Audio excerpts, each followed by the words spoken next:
नमस्कार बागवान भाइयों, मैं ऋषि ठाकुर। तो आज हम मोहित भाई भैया के ऑर्चर्ड में आए हुए हैं।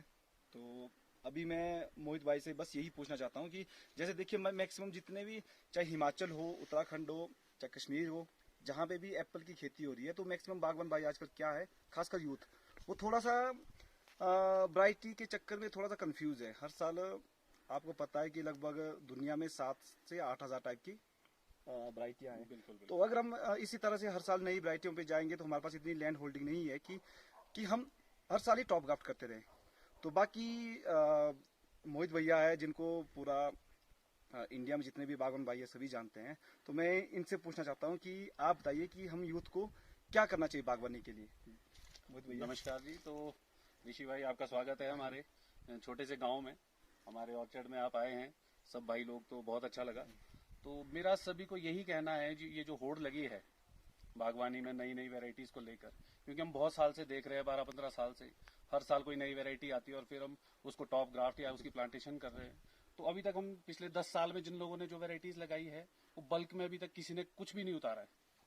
आप एक दो वेराइटी अपनी एलिवेशन के हिसाब से चूज करें, क्योंकि हर वेराइटी हर एलिवेशन पे सूट नहीं करती है। उसकी परफॉर्मेंस वहां पे अच्छी नहीं आएगी। 5,000 पे जो वेराइटी चलेगी वो 7,000 पे नहीं चल सकती है। तो सारे बागवान भाई को एलिवेशन के हिसाब से, आपका पोर्शन कैसा है, सनी है, शेडी है, क्योंकि सनी पोर्शन में धूप ज्यादा है तो आपको उस हिसाब से वेराइटी चूज करनी है। शेडी पोर्शन में आपको धूप कम है और उसमें आपकी क्या एलिवेशन है, उस हिसाब से आपको वेराइटी चूज करनी है। और पहले हो सकता है तो अगर कोशिश करें बागवान भाई की, जो भी वैरायटी आप चूज करना चाहते हैं उसकी कम से कम मतलब कि 1-2 साल उसकी परफॉर्मेंस देख लें पहले, 2-4 पेड़ लगा के, कि उस वैरायटी की परफॉर्मेंस कैसी आ रही है। क्योंकि बिना सोचे समझे आप उस वैरायटी, बहुत सारे हमारे दोस्त हैं जिन्होंने 4-6 साल पहले मतलब 600-800 पेड़ लगा दिए किसी वैरायटी के, और उसकी परफॉर्मेंस अच्छी नहीं आई तो 4-5 साल बाद उसको रीग्राफ्ट करना पड़ा। तो उससे बहुत नुकसान हुआ है। और 4-6 साल आपके जो वेस्ट हुए हैं, तो वो वेस्ट ना हो इसी के लिए सोच समझकर उसको अपनी परफॉर्मेंस अपने ऑर्चर्ड में देखकर तभी आगे उसको फैलाएं। उसके बाद मोहित भाई, हम आपसे ये पूछना चाहते हैं, जैसे देखिए लगभग 2-3 साल से क्या हुआ कि लोगों में एक थोड़ी सी जो हमें लगा कि अलग ही होड़ है कि प्लांटेशन कर रहे हैं। कोई बोल रहा है कि 1 बीघे में 500 लगाने, 800 लगाने, 1000 लगाने। तो आप इसके बारे में क्या कहना चाहते हैं कि हमें किस तरफ जाना चाहिए, क्योंकि ये भी एक काफी बड़ा एक कंफ्यूजन है बागवान भाई, खासकर यूथ के लिए। जी जी। जी, देखिए आपके प्लांटेशन जो है, आपकी जो हाई डेंसिटी है, कहीं मर्जी कितने मर्जी घने पेड़ लगा दीजिए, पहला आपको ध्यान रखना है कि एक तो प्लांट से प्लांट का आपका जो डिस्टेंस है वो आपने वैरायटी के हिसाब से रखना है कि आप स्पर वैरायटी लगा रहे हो, सेमी स्पर वैरायटी लगा रहे हो, क्या लगा रहे हो। क्योंकि सेमी स्पर जो वैरायटी है वो अपनी ग्रोथ वो देता रहेगा, और आपने अगर बहुत घना उसको कर दिया तो आप ग्रोथ को कंट्रोल नहीं कर पाएंगे। तो उसमें क्या होगा, वो आने वाले टाइम में आपके फ्रूट्स को शेड करेगा, तो आपके कलर का इशू आएगा। क्योंकि हमारी जो कंसेप्ट है प्रूनिंग का, वो चाहे हम रॉयल में ले लें चाहे किसी भी वैरायटी में लें, तो हम यही कह रहे हैं कि धूप का अंदर आना जरूरी है। तो वो धूप ना रुके, आप 3 फुट पे लगाए, 5 फीट पे लगाए, 10 फीट पे लगाए, पर आपने ये समझना है कि मेरे को क्या वैरायटी लगानी है।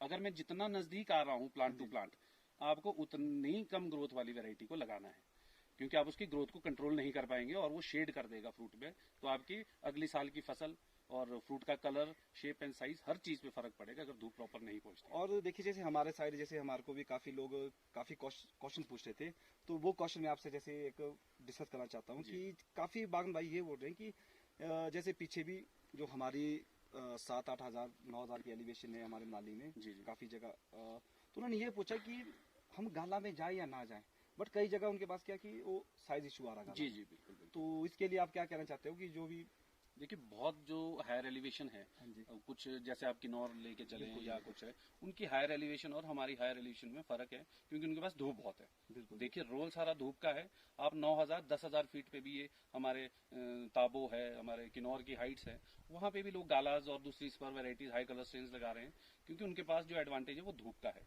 जो हमारी वाली यहाँ पे हायर एलिवेशन है 8 और 9,000 फीट, अगर वो शेडी है, अगर धूप कम आती है, तो वहां पे गाला में साइज इशू आना ही है। क्योंकि ये गाला में साइज का इशू वो तो हर जगह पे है, पर अगर आप उस हायर एलिवेशन पे और शेडी पोर्शन में गालास को लगाएंगे तो आपको इन दिक्कतों से बहुत जूझना पड़ेगा।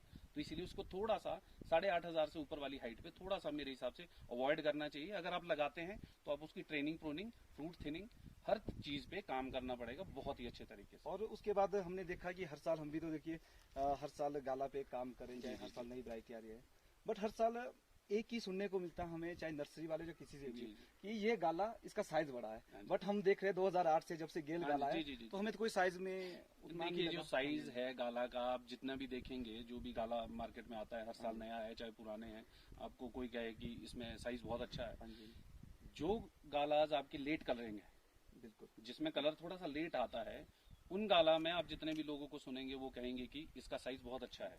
उसका रीजन आपको आपके सामने वो खुद ही बता रहे हैं कि ये लेट कलरिंग है। लेट कर रही है। जब वो लेट कलरिंग है, उसमें रंग नहीं आया है, तो आपको रंग के लिए आप रुके हो, आप उसको 15-20 दिन एक्स्ट्रा दे रहे हो, तो आपको साइज में इंप्रूवमेंट दिखेगी।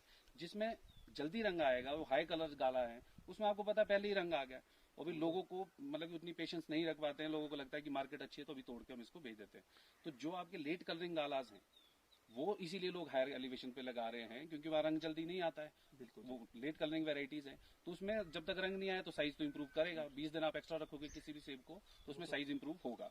तो गालाज में ऑलमोस्ट सब में एक जैसा साइज है, सिर्फ वो लेट कलरिंग और हाई जल्दी कलर वाला जो इशू है, उसी वजह से साइज में थोड़ी दिक्कत आती है। बाकी आपकी प्रैक्टिसेस हैं जो आप गालाज में करते हो, उसकी वजह से आपके फायदा मिलता है आपको फ्रूट थिनिंग या जो आपकी उसके प्रोटीन बाद ट्रेनिंग है। वो पूछे थे कुछ, जैसे काफी ना एडम के बारे में भी काफी देखा आपने, जी जी जी 4-5 साल से क्या चल रहा है।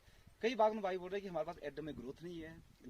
जबकि हमने जब आपका ऑर्चर्ड विजिट किया, जी, तो जी। हमें तो ये लगा कि आपके पास एडम हो चाहे गाला हो, सारों की ग्रोथ बहुत अच्छी है। देखिए हमारे तो तो इसका- ये देखिए, हम जहाँ खड़े, ये स्कारलेट्स पर के स्कारलेट्स पर 2 के प्लांट्स हैं। आप इसको देख सकते हैं, और ये M7 पे है। आप इसमें ये ग्रोथ देखिए, आप इसी ब्रांच की ग्रोथ आप देख लीजिए। आप यहाँ खड़े इसकी देख लीजिए, आप ग्रोथ 3 और 4 फीट ग्रोथ है इसकी। तो इसमें कहाँ इशू है ग्रोथ का, मुझे तो समझ नहीं। और स्कारलेट्स पर 2 है, वो भी ये root stock देखिए। पे? हाँ जी, हाँ जी। ये रूट स्टॉक पे है, ये सीडलिंग पे है।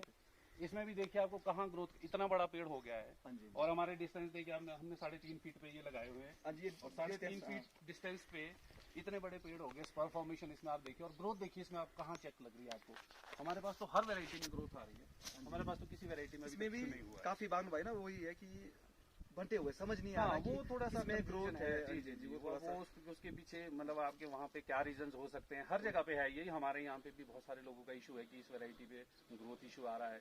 हमारे भी पहले शुरू में हमें लगा कि स्कारलेट्स पर और सुपर चीफ हम इसमें ग्रोथ इशू, हमारे पेड़ नहीं बन पा रहे हैं, पर हमने उसको ओवरकम किया अपनी प्रैक्टिसेस से। तो आज हमारे पास तो कोई ग्रोथ का इशू है नहीं। आप देखो, स्पर फॉर्मेशन भी पूरी है और ग्रोथ भी पूरी है। आप एडम देख सकते हैं, पीछे वाला प्लांट है, इसकी ग्रोथ देख लीजिए। लास्ट ईयर भी हमने इसको प्रून नहीं किया है, अनटॉप छोड़ दिए थे सारी ब्रांचेस, उसके बावजूद भी देखिए कहाँ पहुंच गया है। हमारे पास तो अच्छी ग्रोथ है सारी वैरायटीज में। वो थोड़ी सी आपकी प्रैक्टिस पे डिपेंड करता है, आपको समझना पड़ता है उस वैरायटी को कि इसको मैंने कैसे धीमा बनाना है और कैसे इसमें वेजिटेटिव ग्रोथ को बैलेंस बना के चलना है। जबकि आपके पास देखिए सबसे बड़ी डिस्टेंस है, जी जी जी, लगभग 3 फीट के हाँ आसपास जी, है। 3-3.5 दोनों फीट में, हाँ जी। और ये देखिए, ये 2 पेटी आराम से मुझे फ्रूट, मतलब बेस्ट क्वालिटी के 2 पेटी फ्रूट थिनिंग करने के बाद ये दे रहा है मुझे, और ये भी दे रहा है। तो 3.5 फीट पे जब मैं इतनी प्रोडक्शन ले रहा हूँ, 4 से 5 पेटी। हाँ जी हाँ जी, तो दोनों फिर प्लांट मुझे में। बहुत दूर भी लगाना, आपको समझना है कि मैंने इतने नजदीक में अगर पेड़ लगाया तो मेरे को इसको कैसे ट्रेन करना है, कैसे प्रून करना है, ताकि मैं इसकी जो विगर है उसको कंट्रोल कर सकूं, ताकि पेड़ आपस में ना उलझे और इसकी धूप को ना रोके, एक दूसरे की धूप को ना रोके। बाकी कुछ भी सवाल होगा तो आप मोहित भैया के जो फेसबुक पेज है, क्या मोहित उसमें धर्मैक हाइल्स ऑर्चर्ड के नाम से है, तो उसमें आप